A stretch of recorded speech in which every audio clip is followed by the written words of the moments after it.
Since I know a lot of you have been already waiting for the Huawei P10 Lite review, I want to keep the intro short, but at least still point out one thing from the start. I'm very happy to see that they did redeem themselves coming from the Huawei P8 Lite 2017, where I complained about a lot of things, I think for a good reason, but it's even better to see that most of these things, pretty much all of them, have been fixed. And in this review, it's not about the thing if this phone is worth it, which I definitely think it is, but it's about the question if this phone can hold up its own against a very strong competition at around $300, and that's why I also want to make a big comparison covering all of these. But for right now, today, it's all about the P10 Lite, which in my opinion looks a lot like the Samsung Galaxy A5 2016 with the rectangular and boxy design. But there's nothing wrong with that, because I like the subtly curved sides here with the glass back that is flat, and you have to know for yourself if you like that, because it is glass, it attracts fingerprints. But a good thing here is that this glass this time has a solid oleophobic coating, so you can easily clean it away. We also have a little bit like 2.5D glass here and an even bigger curve towards the back, so overall it is a very comfortable in the hand to use phone.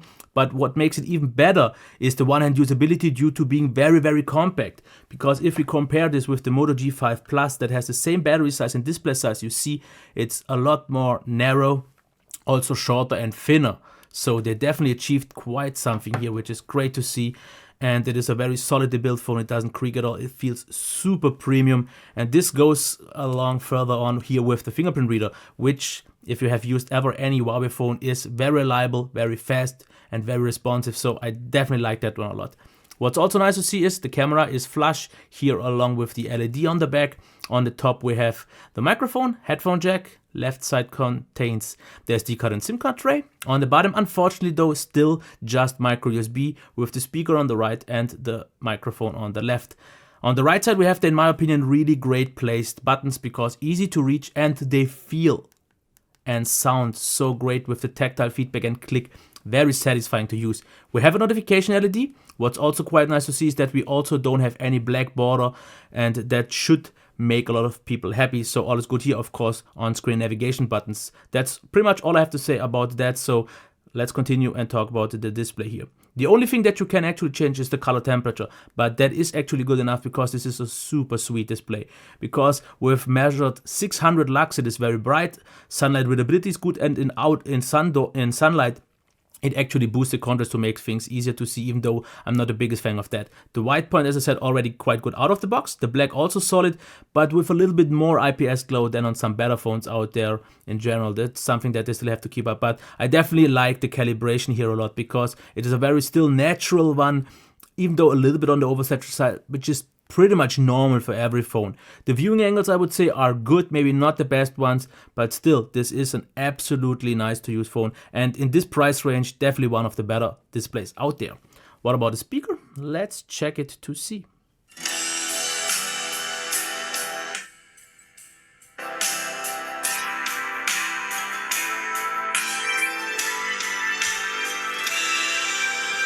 All I can say about the speaker is that it is fully satisfying, because the maximum volume was more than good enough and the sound wasn't thin or weak, but it was actually quite warm and rich. Not super rich and dynamic, but fully satisfying, really nicely balanced, so I'm quite happy what I see here.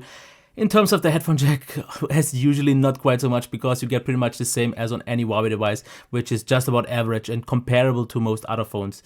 So I definitely want to see some improvement here in the future, but it still is okay. So let's get into the performance. Let's kill off all the apps and start a few ones. And one thing that I just want to point out, but this is not a huge negative, at least not for most of you, I would say, is that the device isn't the snappiest one, because I've noticed if I jump through a lot of apps, it sometimes feels a little bit sluggish and it never really feels super lightweight, because yes, the scrolling in the browser is nice and it is mostly a very smooth phone and doesn't really have any kind of slowdowns and so on, but it's just not the fastest phone, because you can't just as quickly as on some other phones drag. Of course, this is not necessary, because you usually use this speed and then it's smooth and it is nice, but sometimes it just feels like it drags through mud, and especially if you jump between apps and so on, the transitions seem a little bit slower, even though I'm using already 0.5 than on some other phones. This is not a huge complaint or anything like that, but just something that I have to point out, because compared to other phones at this kind of price range, for example, like ones with the Snapdragon 625, just do this a little bit better. Where this one though is noticeably better than Snapdragon 625 phones is gaming, because the Kirin 658 actually delivers a way better than I expected experience, because we get noticeably higher, even though not a lot, higher frame rates. They are very consistent. You can play all games actually very nicely, demanding games, absolutely no problem. Yes, the phone gets a little bit warmer than some other ones, but definitely far away from hot. And you can play all the time without any sort of throttling and so on. So I definitely like that we have an above average, and especially in this price range, above average kind of gaming experience. This makes me absolutely happy, and that's why I would say let's talk about the battery. A full charge takes 1 hour and 40, which is absolutely top, because usually on Huawei phones I don't get the fast charge times, but this is absolutely great. Not quite so great is 13% for 1 hour of YouTube with 20% of brightness, which is though quite bright already, because the display gets bright very early. But then again, it is the battery life that I would like to call quite good, and just not very good, because I noticed, at least pretty much on every EMUI 5 phone, quite a flaky standby. It just loses more more battery than some other phones, especially overnight and so on. I'm not quite sure why, because I have the same setup on every other phone and only experience this on this one. But otherwise, expect about 4.5 to maybe even 5 hours of mobile data, which is quite good. I would say almost very good.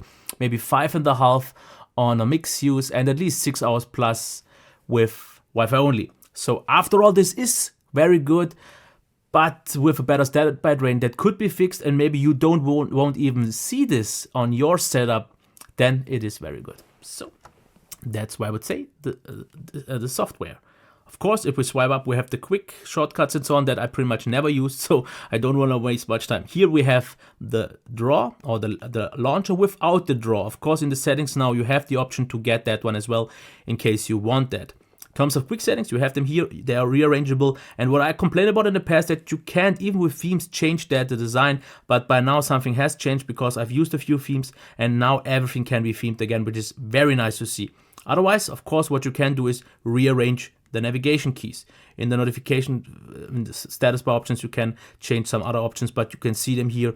Don't really need to talk about that. If we go, for example, here in the Smart Assistant, you have things like floating dock. If you enable that, you have this button that pretty much does what all the buttons would do. This is nice to see, but also something that I don't really need. Motion control, because what is great, we have knuckle gestures, which can open, for example, here the split screen view that we have now with Nougat.